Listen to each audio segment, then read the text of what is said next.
بسم اللہ الرحمن الرحیم۔ السلام علیکم ناظرین۔ رمضان المبارک کے ماہ سعید میں حضور نبی کریم صلی اللہ علیہ وآلہ وسلم کے معمولات عبادت و ریاضت میں عام دنوں کی نسبت کافی اضافہ ہو جاتا۔ اس مہینے میں اللہ تعالیٰ کی خشیت اور محبت اپنے عروج پر ہوتی۔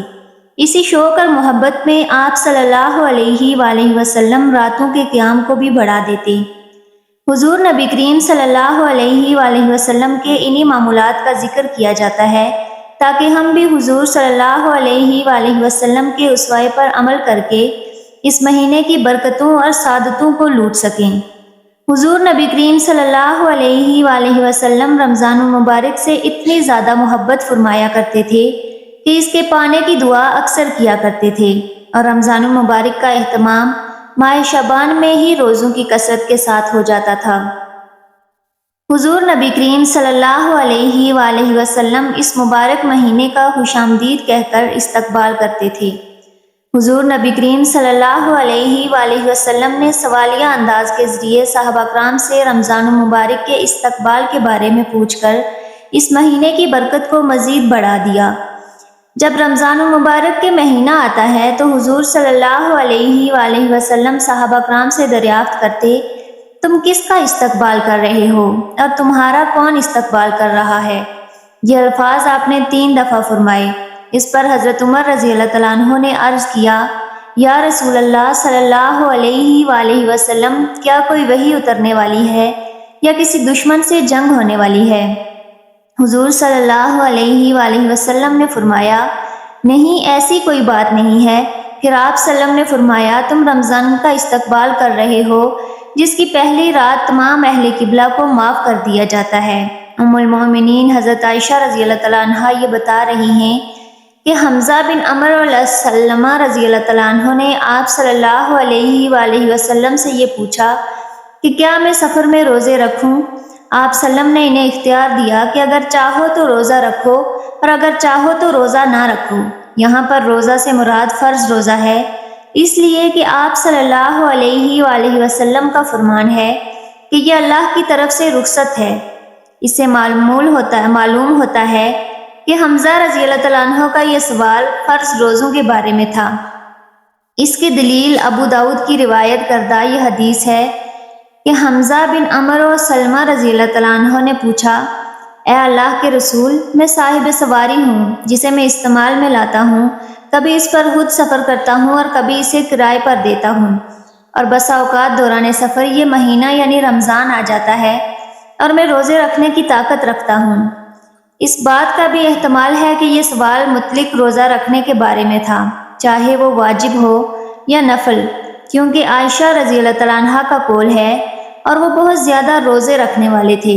اس سے یہ واضح ہوتا ہے کہ سفر میں روزہ نہ رکھنے کی اجازت ہے۔ جس نے رخصت کو لے لیا اس نے درست کیا، اور جس نے روزہ رکھا اس کے لیے یہ جائز ہے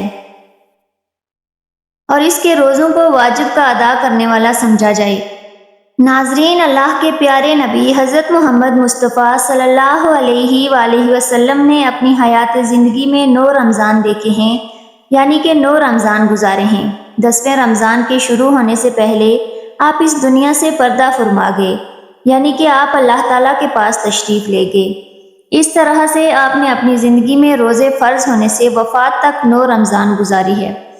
ناظرین، آج کی اس ویڈیو میں ہم بات کرنے والے ہیں کہ اللہ کے پیغمبر حضرت محمد مصطفیٰ صلی اللہ علیہ وآلہ وسلم کی سحری اور افطاری کیسی ہوتی تھی، یعنی کہ آپ سحری اور افطاری میں کیا کیا چیزیں کھانا پسند کرتے تھے، اور ساتھ میں ہم آپ کو پیارے نبی صلی اللہ علیہ وآلہ وسلم کی افطاری کا ایک ایسا واقعہ بھی بتانے والے ہیں جس کو سن کر یقیناً آپ لوگوں کا دل خوش ہو جائے گا۔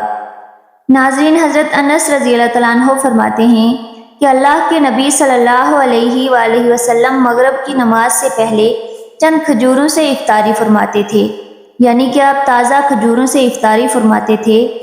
اگر تازہ کھجور نہ ملتی تو پھر آپ خشک کھجور سے یعنی کہ سوکھے کھجور سے افطاری فرماتے، اور اگر کبھی خشک کھجور بھی نہ ہوتی تو آپ چند چلو بھر پانی پی کر افطاری کرتے تھے، یعنی کہ تھوڑے سے پانی کو پی کر آپ افطاری کرتے تھے۔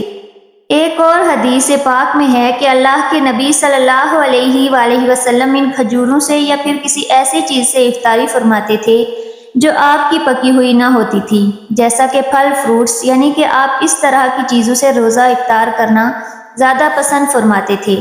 اسی لیے یاد رکھیں، تازہ کھجور سے افطاری کرنا یہ مستحب ہے، اور اگر تازہ کھجور نہ ملے تو خشک کھجور سے یعنی چھوارے سے روزہ کھولنا بھی بہتر ہے، اور اگر کبھی خشک کھجور بھی نہ ملے تو پھر پانی سے افطاری کرنا بھی ہمارے نبی صلی اللہ علیہ وآلہ وسلم کی سنت ہے، یا پھر اس کے علاوہ جوس یا دودھ کے ساتھ بھی روزہ کھولنا بہتر ہے۔ یاد رکھیں، اللہ کے نبی صلی اللہ علیہ وآلہ وسلم افطاری میں آگ پر پکی ہوئی چیزوں کو نہیں کھاتے تھے۔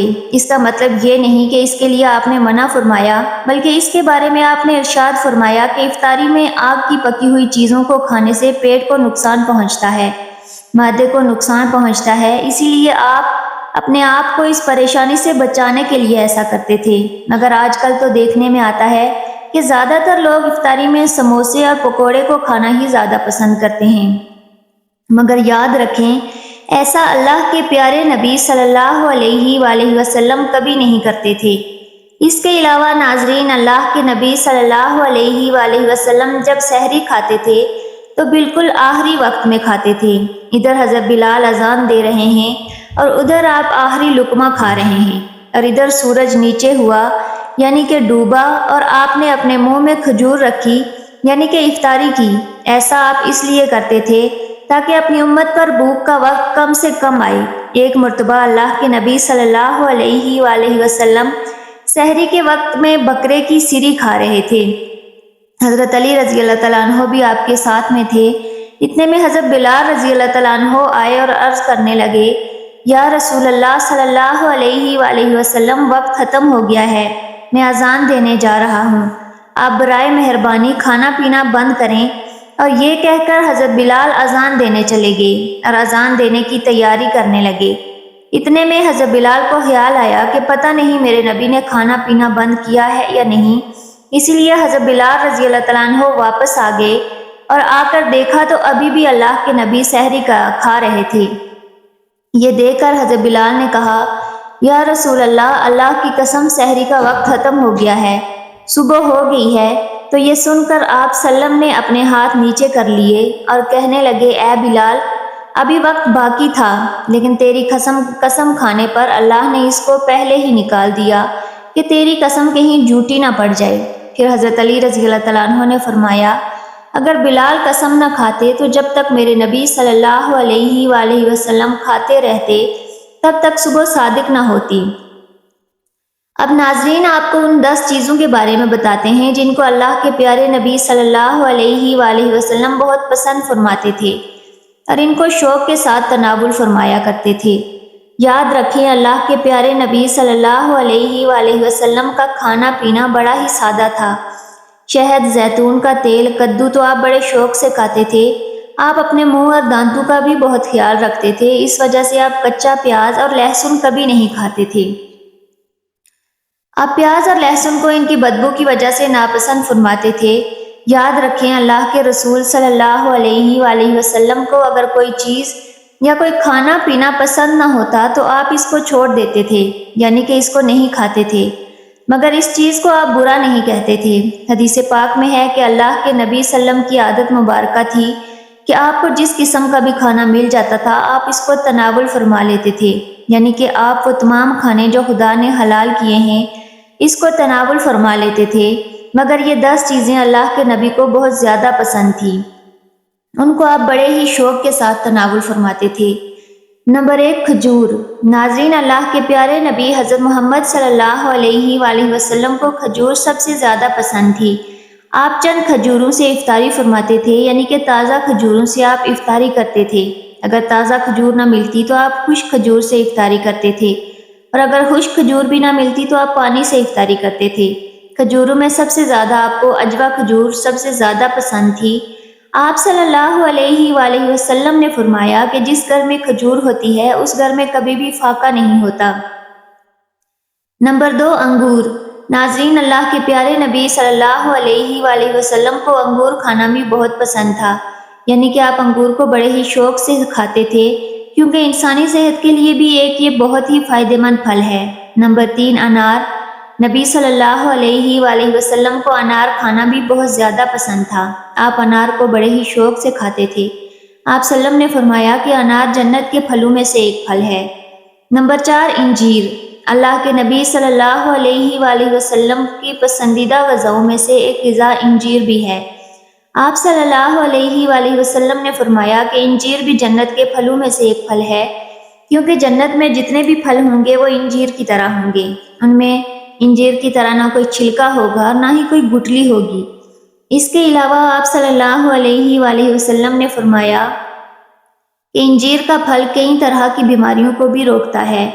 نمبر 5، تربوز۔ ناظرین، اللہ کے نبی حضرت محمد صلی اللہ علیہ وآلہ وسلم کو افطاری میں تربوز بھی بہت زیادہ پسند تھا۔ آپ اکثر تربوز کو کھجور کے ساتھ ملا کر کھاتے تھے۔ حضرت عائشہ رضی اللہ تعالیٰ عنہا سے روایت ہے کہ رسول خدا صلی اللہ علیہ وآلہ وسلم اکثر تربوز کو کھجوروں کے ساتھ ملا کر کھاتے تھے۔ نمبر 6، دودھ۔ ناظرین، دودھ بھی ہمارے پیارے نبی حضرت محمد مصطفیٰ صلی اللہ علیہ وآلہ وسلم کی پسندیدہ غذا میں سے ایک غذا تھی۔ آپ کو دودھ بہت زیادہ پسند تھا۔ آپ اکثر گائے اور بکری کا دودھ استعمال کرتے تھے۔ آپ دودھ کو کبھی خالص تو کبھی پانی میں ملا کر پینا پسند کرتے تھے۔ نمبر 7، شہد۔ ناظرین، اللہ کے پیارے نبی صلی اللہ علیہ وآلہ وسلم کو شہد بھی بہت زیادہ پسند تھا۔ آپ اکثر شہد کا استعمال کرتے تھے، اور یہی نہیں، شہد کا ذکر قرآن پاک میں بھی کئی دفعہ آیا ہے۔ نمبر 8، گوشت۔ اللہ کے پیارے نبی کو گوشت کھانا بھی بہت پسند تھا۔ آپ نے فرمایا کہ دنیا اور جنت دونوں جگہ میں سب کھانوں کا سردار گوشت ہوگا۔ آپ صلی اللہ علیہ وآلہ وسلم شوربے والے گوشت کو زیادہ پسند فرماتے تھے۔ حدیث پاک میں آتا ہے کہ اللہ کے پیارے نبی شوربے والا اور بنے ہوئے گوشت کو زیادہ شوق سے تناول فرماتے تھے۔ آپ کو بکرا اور بکری، دمبا اور اونٹ کا گوشت سب سے زیادہ پسند تھا۔ نمبر 9، جو کی روٹی۔ ناظرین، اللہ کے نبی حضرت محمد صلی اللہ علیہ وآلہ وسلم کو جو کی روٹی بھی بہت زیادہ پسند تھی۔ آپ اکثر جو کی روٹی کھانا پسند کرتے تھے اور بغیر چھانے ہوئے آٹے کی موٹی روٹی تناول فرماتے تھے۔ نمبر 10، چاول۔ ناظرین، پیارے نبی صلی اللہ علیہ وآلہ وسلم کو چاول کھانا بھی بہت زیادہ پسند تھا۔ آپ چاول کو بڑے شوق کے ساتھ کھاتے تھے۔ آپ صلی اللہ علیہ وآلہ وسلم نے فرمایا کہ اللہ نے چاول کے دانوں میں بہت برکت رکھی ہے۔ اللہ پاک ہمیں حلال اور کشادہ رزق عطا فرمائے اور ہمارا خاتمہ ایمان پر فرمائے، آمین۔